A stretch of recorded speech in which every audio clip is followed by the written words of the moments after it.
বিসমিল্লাহির রহমানির রহিম। কোরআন দর্শন পাঠ ৮, মৃত্যু দর্শন। যারা তোমাদের পূর্বে মৃত্যুবরণ করেছে তারা যা দেখেছে তা যদি তোমরা দেখতে পেতে তাহলে তোমরা বিচলিত ও অস্থির হয়ে পড়তে এবং তখন তোমরা কর্ণপাত করতে এবং মান্য করতে। কিন্তু মৃতরা যা দেখেছে তা তোমাদের নিকট রহস্যাবৃত করা হয়েছে। অচিরেই এই রহস্যের পর্দা উন্মোচন করা হবে। তোমাদেরকে সব কিছু দেখানো হয়েছে যদি তোমরা দেখে থাকো, সব কিছু শোনানো হয়েছে যদি তোমরা শুনে থাকো, এবং হিদায়াতের পথ দেখানো হয়েছে যদি তোমরা হিদায়াত গ্রহণ করো। আমি তোমাদের সাথে যেসব কথা বলছি তা সত্যের উপর প্রতিষ্ঠিত। বহু রকম নির্দেশমূলক দৃষ্টান্ত দিয়ে তোমাদেরকে ডাকা হয়েছে এবং পরিপূর্ণ সাবধানবাণীর মাধ্যমে সাবধান করা হয়েছে। মনে রাখবে, জিবরাইলের পর শুধুমাত্র মানুষই আল্লাহর বার্তা পৌঁছে দিতে পারে। কাজেই আমি যা লিখে যাচ্ছি তা আল্লাহর ওহী সালামন মুহাম্মদের মুখের কথা, আল কোরআনের আয়াতসমূহ। আদমের 2 পুত্রের বৃত্তান্ত তাদেরকে যথাযথভাবে শোনাও। যখন তারা উভয়ে কুরবানি করছিল তখন একজনের কুরবানি কবুল হলো আর অন্যজনের কুরবানি কবুল হলো না। তাদের একজন বলল, আমি তোমাকে হত্যা করবই। অপরজন বলল, আল্লাহ সংযমীদের কুরবানি কবুল করেন। আমাকে হত্যা করার জন্য তুমি হাত তুললেও তোমাকে হত্যা করার জন্য আমি হাত তুলব না। আমি তো বিশ্বজগতের রবকে ভয় করি। তুমি আমার এবং তোমার পাপের ভার বহন করো এবং অগ্নিবাসী হও। আর এই তো আমি চাই, এবং এই জালিমদের কর্মফল। এরপর তার চিত্ত অর্থাৎ নিজ প্রবৃত্তি ভাইকে হত্যা করার জন্য তাকে উত্তেজিত করল এবং সে তাকে হত্যা করল। ফলে সে ক্ষতিগ্রস্ত হয়ে সর্বহারাদের অন্তর্ভুক্ত হল। এরপর আল্লাহ এক কাক পাঠালেন। সে তার ভাইয়ের মৃতদেহ কিভাবে গোপন করা যায় তা দেখাবার উদ্দেশ্যে মাটি খুঁড়তে লাগল। সে বলল, হায়, আমি কি কাকের মতো হতে পারলাম না যাতে আমার ভাইয়ের মৃতদেহ গোপন করতে পারি। অবশেষে সে অনুতপ্ত হল। আল্লাহর অনুমতি ছাড়া কারো মৃত্যু হবে না, কেননা মৃত্যুর সময় অবধারিত। আর যে কেউ পার্থিব পুরস্কার চাবে আমি তাকে তার কিছু দেব, আর যে কেউ আখিরাতে পুরস্কার চাবে আমি তাকে তার কিছু দেব, আর শীঘ্রই কৃতজ্ঞতায় পুরস্কৃত করব। কিভাবে তোমরা আল্লাহকে অস্বীকার করো অথচ তোমরা মৃত ছিলে? পরে তিনিই তোমাদেরকে জীবিত করেছেন, পুনরায় তিনি তোমাদেরকে মৃত্যু দান করবেন, পরে আবার জীবন দান করবেন। অবশেষে তার দিকেই তোমাদের ফিরে যেতে হবে। নিশ্চয়ই দানা ও বীজ উৎপাদনকারী হচ্ছেন আল্লাহ। তিনি জীবন্তকে প্রাণহীন থেকে বের করেন, আবার প্রাণহীন করেন জীবন্তকে। তিনিই তো আল্লাহ। তাহলে তোমরা উদ্ভ্রান্ত হয়ে কোথায় যাচ্ছ? তিনি তোমাদেরকে এক ব্যক্তি থেকে সৃষ্টি করেছেন, একটি স্থানে অল্পকালীন সময় থাকার জন্যে, আর একটি স্থানে অধিক দিন থাকার জন্য রয়েছে। এই আয়াতসমূহ আমি তাদের জন্য সুস্পষ্টভাবে বর্ণনা করলাম যাদের বুদ্ধি বিবেচনা আছে। কাজেই আল্লাহ যাকে সঠিক পথে পরিচালিত করতে চান ইসলামের জন্য তার হৃদয় খুলে দেন যে চায়, আর যাকে পথভ্রষ্ট করার ইচ্ছা করেন তার হৃদয় খুব সংকুচিত করে দেন যে চায়। মনে হয় সে যেন আকাশে আরোহণ করছে। এমনিভাবে যারা বিশ্বাস করে না তাদের উপর আল্লাহ অপবিত্রতা ও পঙ্কিলতাকে বিজয়ী করে দেন। এটাই হচ্ছে তোমার রবের সঠিক সরল পথ। আমি উপদেশ গ্রহণকারী লোকদের জন্য আয়াতসমূহ বিস্তারিতভাবে বর্ণনা করে দিয়েছি। তাদের জন্য তাদের রবের নিকট রয়েছে এক শান্তি নিকেতন, অর্থাৎ সুন্দর বনভূমি জান্নাত তাদের কৃতকর্মের কারণে।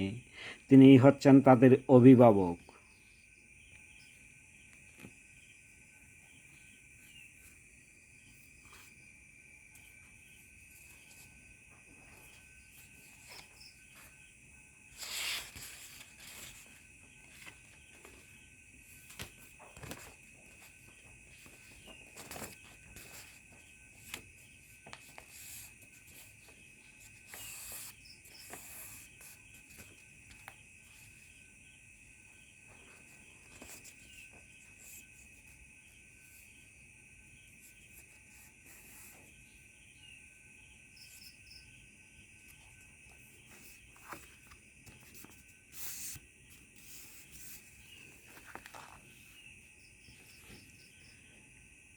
আমি মানুষকে সৃষ্টি করেছি এবং তার অন্তর থেকে যে কুমন্ত্রণা দেয় তা আমি জানি।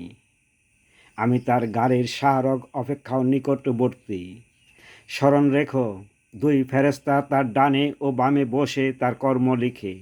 মানুষ যে কথাই উচ্চারণ করে তার লেখার জন্য তৎপর প্রহরী তাদের কাছেই রয়েছে। আর মৃত্যু যন্ত্রণা অবশ্যই আসবে। এই হতে তোমরা অব্যাহতি চেয়ে আসছো।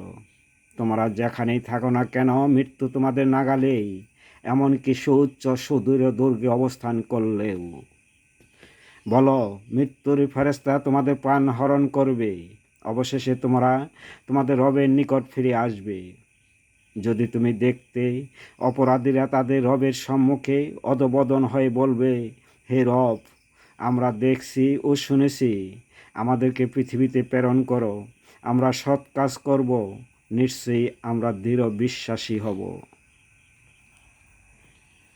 যাদের মৃত্যু ঘটান ফেরেশতাগণ, তারা নিজেদের প্রতি অত্যাচার করা অবস্থায়, অতঃপর তারা আত্মসমর্পণ করে বলবে, আমরা কোনো মন্দ কর্ম করতাম না। হ্যাঁ, তোমরা যা করতে সে বিষয়ে আল্লাহ সব জানেন। সুতরাং তোমরা দরজাগুলো দিয়ে জাহান্নামে প্রবেশ করো, সেখানে স্থায়ী হবার জন্যে। দেখো, অহংকারীদের আবাসস্থল কত নিকৃষ্ট। সাবধানীদের বলা হবে, তোমার রব কি অবতীর্ণ করেছিলেন? তারা বলবে, মহাকল্যাণ অর্থাৎ আল কোরআন। যারা সৎকর্ম করে তাদের জন্য রয়েছে এই পৃথিবীতে মঙ্গল এবং আখিরাতের আবাস আরও উৎকৃষ্ট। আর মুত্তাকিদের আবাসস্থল কত উত্তম। ওটা স্থায়ী জান্নাত, যাতে তারা প্রবেশ করবে। ওর বুক চিরে নদীসমূহ প্রবাহিত। তারা যা কিছু কামনা করবে সেখানে তাদের জন্য তাই থাকবে। এভাবেই আল্লাহ পুরস্কৃত করেন মুত্তাকিদেরকে। যখন ফেরেশতাগণ এদের প্রাণ নিতে আসেন, তখন ফেরেশতাগণ তাদেরকে বলেন, সালামুন আলাইকুম, অর্থাৎ তোমাদের প্রতি শান্তি। তোমরা যা করতে তার ফল জান্নাতে প্রবেশ করো। তারা শুধু প্রতীক্ষা করে তাদের কাছে ফেরেশতা আগমনের অথবা তোমার রবের হুকুম আগমনের। তবে কি তারা কোরআন সম্বন্ধে গভীরভাবে চিন্তা ভাবনা করবে না? না তাদের অন্তর তালাবদ্ধ? যাদের নিকট হেদায়েত স্পষ্ট হবার পরও পৃষ্ঠ প্রদর্শন করে ফিরে যায়, শয়তান তাদের কাজকে শোভন করে দেখায় এবং তাদেরকে মিথ্যা আশা দেয়। আল্লাহ যা অবতীর্ণ করেছেন, যারা তা অপছন্দ করে, অগ্রাহ্য করে, তাদের ওরা বলে, আমরা কোনো কোনো বিষয়ে তোমাদের আনুগত্য করব। আল্লাহ তাদের গোপন কথাও জানেন। তাদের মরণকালে ফেরেশতাগণ যখন তাদের মুখমণ্ডলে ও পিঠে আঘাত করবে, তখন তাদের অবস্থা কেমন হবে? তুমি যদি ওই অবস্থা দেখতে, যখন ফেরেশতাগণ অবিশ্বাসীদের আত্মা অর্থাৎ জান কবজ করার সময় তাদের মুখমণ্ডলে ও পিঠে আঘাত হানেন আর বলেন, তোমরা প্রজ্বলিত জাহান্নামের শাস্তির স্বাদ গ্রহণ করো। এই শাস্তি হলো তোমাদের সেই কাজেরই পরিণামের ফল যা তোমাদের দুহাতে পূর্বেই প্রেরণ করেছিলে। আল্লাহ তার বান্দাদের উপর অত্যাচারী নন। আর তার চেয়ে অত্যাচারী কে, যে আল্লাহ সম্বন্ধে মিথ্যা রচনা করে কিংবা বলে, আমার নিকট প্রত্যাদেশ হয়, যদিও তার প্রতি প্রত্যাদেশ হয় না। এবং যে বলে আল্লাহ যা নাজিলি করেছেন আমিও তার অনুরূপ নাজিল করব। এবং তুমি যদি দেখতে পেতে যখন অত্যাচারীরা মৃত্যু যন্ত্রণায় থাকবে আর ফেরেশতাগণ হাত বাড়িয়ে বলবে তোমাদের প্রাণ বের করো, আজ তোমাদের অবমাননাকর শাস্তি দেওয়া হবে, তোমরা আল্লাহ সম্বন্ধে মিথ্যা দোষারোপ করে অকারণে প্রলাপ বকছিলে এবং তার আয়াতসমূহকে অগ্রাহ্য করে অহংকার করেছিলে। আল্লাহ বলবেন, এখন কে তোমাকে জারফুঁক করবে? মনে করবে এটা বিদায় মুহূর্ত, পায়ের সাথে পা জড়িয়ে যাবে। আজ তোমার রবের নিকট যাবার দিন। এই দিনকে সে অগ্রাহ্য করেছিল, আর সে ওহির অনুসরণ করেনি, বরং সে ওহির প্রতি মিথ্যা আরোপ করেছিল এবং এইগুলো থেকে মুখ ফিরিয়ে নিয়েছিল। এরপর সে অহংকার করে ফিরে গিয়েছিল পরিবারে বর্গের কাছে। সেদিন এই পৃথিবী পরিবর্তিত হয়ে অন্য পৃথিবী হবে এবং আকাশমণ্ডলেও মানুষ উপস্থিত হবে আল্লাহর সামনে, যিনি এক পরাক্রমশালী। সেদিন তুমি দেখবে সত্যত্যাগীর অপরাধীদের শৃঙ্খলিত অবস্থায়। তাদের পোশাক হবে আলকাত্রার এবং আগুনে ডেকে রাখবে তাদের মুখমণ্ডল। এটা এই জন্য হবে কারণ আল্লাহ প্রত্যেকের কৃতকর্মের প্রতিফল দেবেন। আল্লাহ হিসাব গ্রহণে তৎপর। এটা মানুষের জন্য এক বার্তা, যাতে মানুষ এটা দ্বারা সতর্ক হয় এবং জানতে পারে যে তিনি একমাত্র ইলাহ, আর যাতে বোধ শক্তি সম্পন্নরা উপদেশ গ্রহণ করে। আর সেই তো এলে আমার কাছে একা একা, যেভাবে প্রথমবারে আমি তোমাদেরকে সৃষ্টি করেছিলাম। আর যা কিছু আমি তোমাদেরকে দিয়েছিলাম তা তোমরা পিছনেই ফেলে এসেছ। আর আমি তো তোমাদের সাথে তোমাদের সেই সুপারিশকারীকেও দেখতে পাচ্ছি না, যাদের সম্বন্ধে তোমরা দাবি করতে যেই তারা তোমাদের কাজে কর্মে শরিক।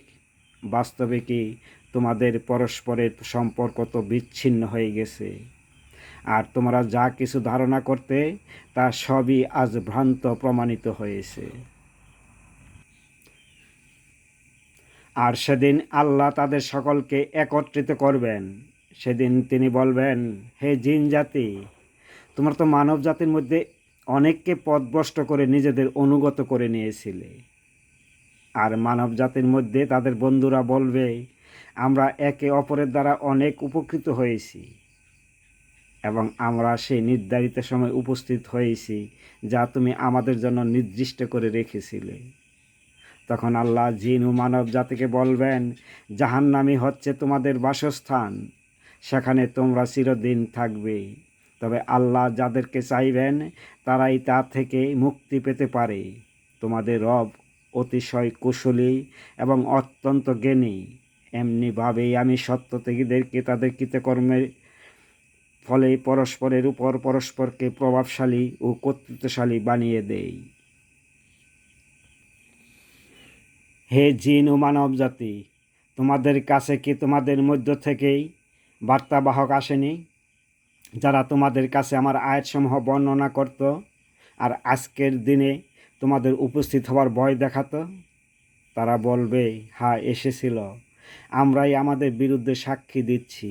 পার্থিব জীবনই আমাদেরকে ধোকায় ফেলে রেখেছিল, আর তারাই নিজেদেরই বিরুদ্ধে সাক্ষ্য দেবে তারা সত্যত্যাগী কাফির ছিল। আর যদি প্রত্যেক সত্যত্যাগীর কাছে দুনিয়া ভরা ধন সম্পদও থাকে, তবে সে তা দান করেও নিজের প্রাণ রক্ষা করতে চেষ্টা করবে। আর তখন তার আযাব দেখতে পাবে, তখন অনুতাপকে গোপন রাখবে এবং তাদের ফয়সালা করা হবে ন্যায়ভাবে, আর তাদের প্রতি অবিচারই করা হবে না। আমি তোমার পূর্বেও কোনো মানুষকে অনন্ত জীবন দান করিনি, কাজে তোমার মৃত্যু হইলে কি তারা চিরজীবী হয়ে থাকবে? জীব মাত্রই মৃত্যুর স্বাদ গ্রহণ করবে। আমি তোমাদেরকে মন্দ ভালো দ্বারা বিশেষভাবে পরীক্ষা করে থাকি এবং আমারই নিকট তোমরা ফিরে আসবে। হায়, যদি সত্যত্যাগীরা সেই সময়ের কথা জানতো, যখন তারা তাদের সামনে ও পিছন থেকে আগুন প্রতিরোধ করতে পারবে না এবং তাদেরকে সাহায্য করা হবে না। বস্তুত ওটা তাদের উপর আসবে অতর্কিতভাবে আর তাদেরকে হতভম্ব করে দেবে, ফলে ওটা তারা রোধ করতে পারবে না এবং তাদেরকে অবকাশও দেওয়া হবে না। আমি তো শুধু ওহী দ্বারাই তোমাদেরকে সতর্ক করি, কিন্তু যারা বধির তাদেরকে যখন সতর্ক করা হয় তখন তারা সতর্কবাণী শোনে না। তোমার রব শাস্তি কিঞ্চিত মাত্রাও যদি তাদেরকে স্পর্শ করে, তারা তো নিশ্চয়ই বলবে, হায় দুর্ভোগ আমাদের, আমরা তো ছিলাম সত্য থেকেই জালিম। সত্য প্রতিশ্রুতির সময় আসন্ন হলে হঠাৎ সত্য থেকে কাফিরদের চোখে স্থির হয়ে যাবে। তারা বলবে, হায় দুর্ভোগ আমাদের, আমরা তো ছিলাম এ বিষয়ে উদাসীন, আর আমরা তো ছিলাম সত্য থেকে জালিম। তোমরা আল্লাহ ছাড়াও তোমরা যাদের গোলামি করো তারা তো জাহান্নামের জ্বালানি, তোমরা সবাই তাতে প্রবেশ করবে। তিনি তো তোমাদেরকে জীবন দান করেছেন, এরপর তিনি তোমাদের মৃত্যু ঘটাবেন, পুনরায় তোমাদেরকে জীবন দান করবেন। মানুষ তো অতিমাত্রায় অকৃতজ্ঞ। আল্লাহই তোমাদের জন্য কান, চোখ এবং হৃদয় সৃষ্টি করেছেন, তোমরা অল্পই কৃতজ্ঞতা স্বীকার করো। তিনি এই পৃথিবীতে বিস্তৃতি করেছেন এবং তোমাদেরকে তারই নিকট একত্রিত করা হবে। তিনি জীবন দান করেন এবং মৃত্যু ঘটান, আর তার অধিকারেই রাত ও দিনের পরিবর্তন। তবু কি তোমরা বুঝবে না? যখন তাদের কারো মৃত্যু উপস্থিত হয় তখন সে বলে, হে আমার রব, আমাকে পুনরায় ফেরত পাঠান যাতে আমি সৎ কাজ করতে পারি যা পূর্বে করিনি। না, তা হবার নয়, এটা তার কথা মাত্র। তার সামনে বাটজাগ থাকবে পুনরুত্থান দিবস পর্যন্ত। তুমি কি লক্ষ্য করেছো তাকে, যে তার নিজের ইচ্ছাকে নিজের মাবুদ বানিয়ে নিয়েছে? আল্লাহ জেনে শুনেই তাকে বিভ্রান্তি করেছেন এবং তার কানে ও হৃদয়ে মোহর মেরে দিয়েছেন এবং তার চোখের উপর রেখেছেন পর্দা। কাজেই আল্লাহর পর কে তাকে হিদায়েত করবে? তবু কি তোমরা উপদেশ গ্রহণ করবে না? তারা বলে, একমাত্র পার্থিব জীবনই আমাদের জীবন, আমরা মরি বাঁচি, আর কালের আবর্তনই আমাদেরকে ধ্বংস করে। বস্তুত এই ব্যাপারে তাদের কোনো জ্ঞান নেই, তারা শুধু অনুমানের উপর কথা বলে। তাদের নিকট যখন আমার সুস্পষ্ট আয়াতসমূহ পরে শোনানো হয় তখন তাদের কোনো যুক্তি থাকে না, শুধু এই কথা ছাড়া যে, তোমরা সত্যবাদী হলে আমাদের পূর্বপুরুষদেরকে উপস্থিত করো। বলো, আল্লাহই তোমাদেরকে জীবিত করবেন এবং মৃত্যু ঘটাবে, অতঃপর তিনি তোমাদেরকে কিয়ামত দিবসেতে একত্রিত করবেন, এতে কোনো সন্দেহ নাই, কিন্তু অধিকাংশ মানুষ জানে না। শপথ তাদের যারা নির্মমভাবে প্রাণ হরণ করে, শপথ তাদের যারা মৃদুভাবে বন্ধন মুক্ত করে সহজভাবে প্রাণ বের করে নিয়ে যায়, শপথ ওই সমস্ত ফেরেশতার যারা দ্রুত গতিতে সাঁতরে চলে, শপথ দ্রুত বেগে অগ্রসর হয় যে সমস্ত ফেরেশতারা, অতঃপর শপথ যারা সকল কর্ম সম্পাদন করে। যদি তোমরা মনে করো যে তোমরাই আল্লাহর প্রিয় বান্দা, অন্য কোনো মানব গোষ্ঠী নয়, তবে তোমরা মৃত্যু কামনা করো যদি সত্যবাদী হও। কিন্তু ওরা ওদের কৃতকর্মের কারণে কখনো মৃত্যু কামনা করবে না। আল্লাহ অত্যাচারীদের সম্পর্কে সবই জানেন। বলো, তোমরা যে মৃত্যু হতে পলায়ন করতে চাও, তোমাদের সে মৃত্যুর সম্মুখীন হতেই হবে। তোমরা ফিরে আসবে অদৃশ্য দৃশ্যের পরিজ্ঞাতা আল্লাহর নিকট, এবং তোমাদের দেয়া হবে যা তোমরা করতে। যখন তাদের কারো মৃত্যু উপস্থিত হয় তখন সে বলে, হে আমার রব, আমাকে আবার ফেরত পাঠান যাতে আমি সৎকর্ম করতে পারি যা পূর্বে করিনি। না, এটা হবার নয়, এটা তার একটা কথার কথা। তাদের সামনে বাটজাগ বা পর্দা থাকবে পুনরুত্থান দিবস পর্যন্ত, এবং যেদিন প্রলয় বাঁশিতে ফু দেওয়া হবে সেদিন তাদের মধ্যে আত্মীয়তা থাকবে না এবং পরস্পরের খোঁজ খবর নেবে না, এবং যাদের পাল্লা ভারী হবে তারাই হবে সফল কাম, এবং যাদের পাল্লা হালকা হবে তারাই নিজেদের ক্ষতি করেছে, তারা জাহান্নামে চিরকাল থাকবে। আগুন ওদের মুখমণ্ডল দগ্ধ করবে এবং ওদের মুখমণ্ডল হবে বিভৎস। আল্লাহ বলবেন, তোমাদের নিকট কি আমার আয়াতসমূহ পাঠ করে শোনানো হতো না? তোমরা তো অগ্রাহ্য করতে। তারা বলবে, হে আমাদের রব, দুর্ভাগ্য আমাদের পেয়ে বসেছিল এবং আমরা ছিলাম এক বিভ্রান্ত জাতি। হে আমার রব, এই আগুন হতে উদ্ধার করো। অতঃপর আমরা যদি আবার অগ্রাহ্য করি, তবে তো আমরা অবশ্যই সীমা লঙ্ঘনকারী হব। আল্লাহ বলবেন, তোমরা হীন অবস্থায় এখানেই থাকো আর আমার সাথে কোনো কথা বলো না।